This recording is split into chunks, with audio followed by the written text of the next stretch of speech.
was also furious about the whole surrogacy business and all of the speculation and all of the antics surrounding that. She thought the whole thing stank to high heaven, but there was nothing, but her hands were tied. I am delighted that it's all coming out now, but it was never going to come out before now, because notice the timing. The timing of all of this is following the Hollywood Reporter and the Vanity Fair exposés. Now, my favourite feature of Ground News is the blind spot feed.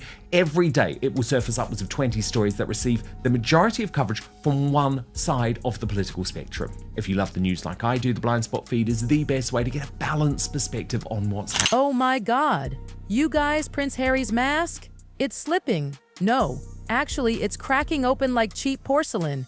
And guess what? Not even the royal legal eagles can glue this disaster back together. The moment Lady Colin Campbell and Tom Bower dared to expose the truth he's been hiding for years, Prince Panic Mode didn't issue a denial. Nope, he went straight to threats, legal threats, and let's be real. When someone's innocent, do they lawyer up in 5 seconds flat? Yeah, no. What's going on behind the hands that were shielding the bell? So if anybody... Now you'd think, after dominating the front pages for years, Prince Harry would have grown at least a tiny bit of a backbone, right? But apparently not, because when Lady C and Bower dropped a nuclear-level truth bomb on live TV, claiming Meghan Markle might not even be the biological mother of Archie and Lilibet, he lost it, like full-on meltdown. Touch the belly, they would never have reached it, because the hands were always there. So, well, I mean, I think too, Getty Images are very reputable as a photographic agency. And let me tell you, this wasn't just your run-of-the-mill royal gossip. Oh no, this was a detonation. A full-blown royal expose aired to millions of viewers across the globe, and you could practically hear the gasps echoing through Buckingham Palace. I was seeing all of these pictures of this alleged moon bump and pillows dropping underneath the skirt, and hoses hanging out of the... Lady C wasn't just stirring the pot, darling. She upended the entire royal cauldron. Sitting there like she owned the throne, in her pearls and regal calm, she dropped the mother of all bombshells. Archie and Lilibet, yep, they're biologically Harry's, but not Meghan's. Let that one sink in. With her knees all the way to her chest in high heels. Now, I don't know. I watched obstetricians and gynecologists say, at 8 months, you can't bring your knees all the way to your chest. And the icing on this already scandalous cake? Tom Bower. The Tom Bower, the man who never speaks without receipts, backed her all the way. No flinching, no hesitation, just icy confidence. And I know when I was pregnant, you wouldn't bring your knees to your chest because, first of all, you'd be worried about hurting the baby and falling backwards. But so... According to Bower, people inside the palace have always known. Meghan used a surrogate, and she and Harry spent years covering it up. This wasn't a theory. It was a carefully orchestrated lie. And these two, they're holding the receipts, palace sources, insider intel, the works. They were inconsistent with the idea of a real pregnancy. And I thought... And what does the palace say? Nothing. Radio. Silence. Not even a measly no comment. And that silence? It's not grace. It's not strategy. It's suffocation. Hide something. This is really sloppy pool. Like, you got to know that these are not things that pregnant women do. Insiders are whispering it loud and clear. The palace is done protecting Harry and Meghan. The Queen's gone. Charles is hands off. And Lady C? Oh, she's holding all the cards now, honey. And there's live footage of her walking towards camera with her abdomen swaying left to right in a black and white checker. Remember the infamous baby bump drama? Yeah, the bump that looked different every week? Long before Lady C and Bower dropped their bombs, the internet already smelled something fishy. What Samantha is calling for now is for Meghan to produce. One day, Meghan's bump looked ready to pop. The next, poof, like it vanished overnight. Then came the jaw dropper, footage of Meghan bending down in a tight dress.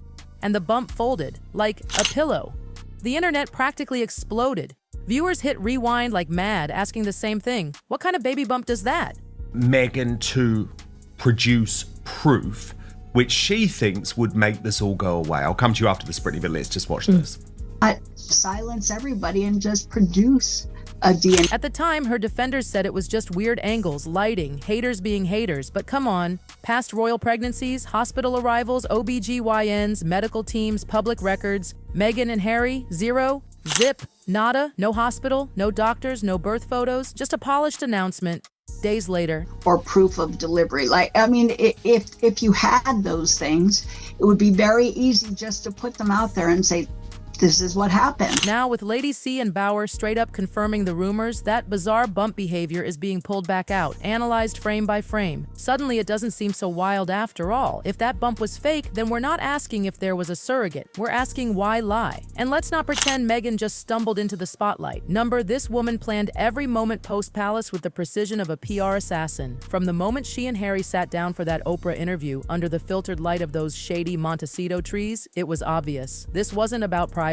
It was about packaging, selling, branding. It was polished, tear-filled, a made-for-TV sob story about royal cruelty, personal struggle, and media victimhood. And for a while, we bought it, all of us. But let's be real, this wasn't just storytelling, it was monetized. Spotify, Netflix, memoirs, all built on one big theme. We escaped the monarchy to speak our truth. But here's the catch. Were they lying too? Lady C and Bauer's revelations have cracked the glossy Sussex brand wide open. Because if Meghan wasn't actually pregnant and she pretended to be, that's not storytelling, that's manipulation on a royal scale. And it doesn't end there. And worse, if they built their entire truth-teller brand on a lie, then this isn't just deception, it's fraud wrapped in royal titles and baby onesies. We're talking millions of dollars earned on a story that now feels faker than a Hollywood script. In Hollywood, your image is everything, it's currency. And if the world believes Meghan faked motherhood for clout, oh honey, that house of cards comes crashing down fast. She could have ended all this mystery in 5 minutes, show the truth, prove the kids are hers. But instead, she and Harry went straight to their favorite move. Lawyer up, threaten, scare people into silence. Harry has sued everyone. Tabloids, paparazzi, publishers, anyone who dared question the Sussex storyline.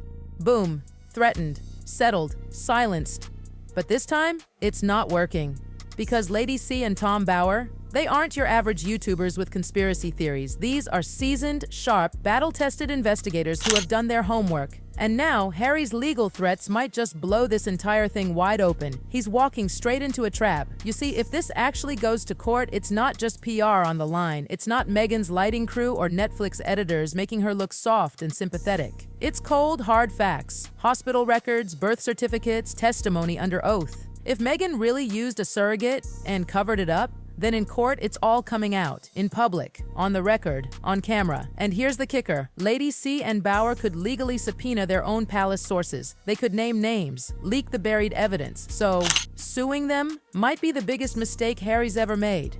Forget damage control. This would be royal suicide. And let's not forget the line of succession. These children, Archie and Lilibet, they're still in line for the throne. If it's proven they were born via surrogate and the palace knowingly hid it, that raises major constitutional questions. Should they even be in the line? Should the public have been lied to? And that question is now being asked out loud. Because Meghan didn't just keep things private, she performed. That bump? She wore it. She posed with it. She sold that image, the glowing, struggling, pregnant Duchess, on the world stage. And when the baby arrived? Silence. No hospital footage, no doctor, no staff, just a mysterious announcement wrapped in ambiguity. It's not just about surrogacy anymore. People can respect that. It's about illusion, about lying to the monarchy, the media, the millions who believed in their story. And for what?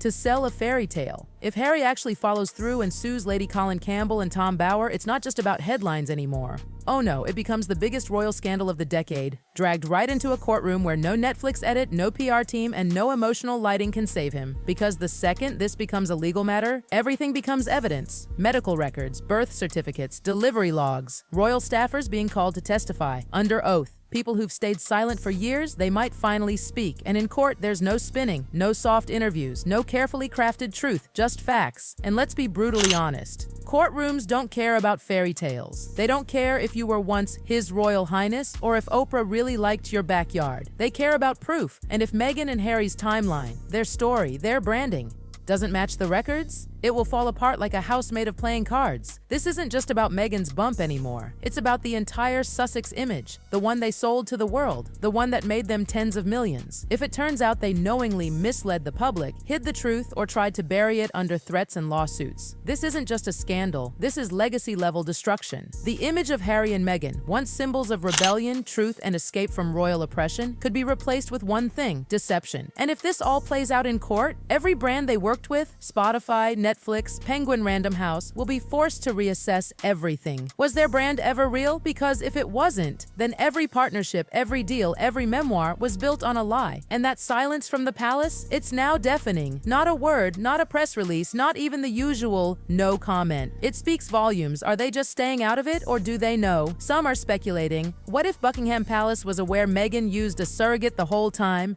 and helped hide it? Not to protect Harry and Meghan, but to protect the Queen's image in her final years. And if that's true, then we're not just dealing with deception from the Sussexes, we're dealing with royal complicity. But now, the Sussexes are on their own. No titles, no security, no cover, and they're learning fast. Hollywood is fickle. At first, they were royalty with sparkle. Now, they're just a walking PR liability. Studio execs are whispering what no one dared say before. They're not worth it anymore, and the worst part? Their reputation is collapsing at home and abroad. The allegations didn't just rattle fans, they broke something deeper. Trust. People no longer know what to believe. Did Meghan really fake her pregnancies? Did Harry really let the world believe something that wasn't true? And did they both cash in on it? These aren't small questions. These are brand-destroying questions. And every time Harry responds with rage and threats, it just confirms the worst fears. Because let's be honest, if you had nothing to hide, wouldn't you just prove it? Instead, Harry's threatening lawsuits again. And let's not forget, Lady C and Bauer don't scare easy. These aren't bloggers. These are seasoned insiders with deep, deep sources. If Harry sues, he risks opening the vault. And once it's open, you can't close it again. Every lie, every inconsistency, every carefully managed truth could be exposed, on record, on camera, in front of the world. And there's nothing more brutal than courtroom exposure. This entire situation, it's no longer about surrogacy. It's about credibility, about who Harry and Meghan really are behind the glam, the podcasts, and the Netflix documentaries. Because if they faked motherhood, sold it to the world as vulnerability, pain, and rebirth, then they've crossed a line. Not just with the media, but with the public, with every family who trusted them, with every woman who believed Meghan's motherhood narrative. And let's talk about the children. Because in all this chaos, the ones who suffer most are Archie and Lilibet. They didn't ask for this. They didn't sign up for lawsuits, for paternity whispers, for media chaos. They just wanted to be kids. But now, their very existence is being questioned. And let's be clear, that damage, that confusion, it doesn't go away easily. This is the cost of playing games with the truth. And now, for the first time ever, people are saying it out loud. If Meghan and Harry really manipulated the public, if they profited off a faked pregnancy, if they let the lie live and thrive for years, then this isn't just a PR problem, it's a cultural reckoning, a shift from admiration to outrage, a fall from grace that may not be recoverable. And here's the final sting. If Harry sues, he might not just lose the case. He could lose everything: his reputation, his truth-teller image, the legacy he and Meghan tried to build post-royalty, because once this goes to court, the illusion crumbles, the bump folds, and all that's left is the truth. Left is the truth.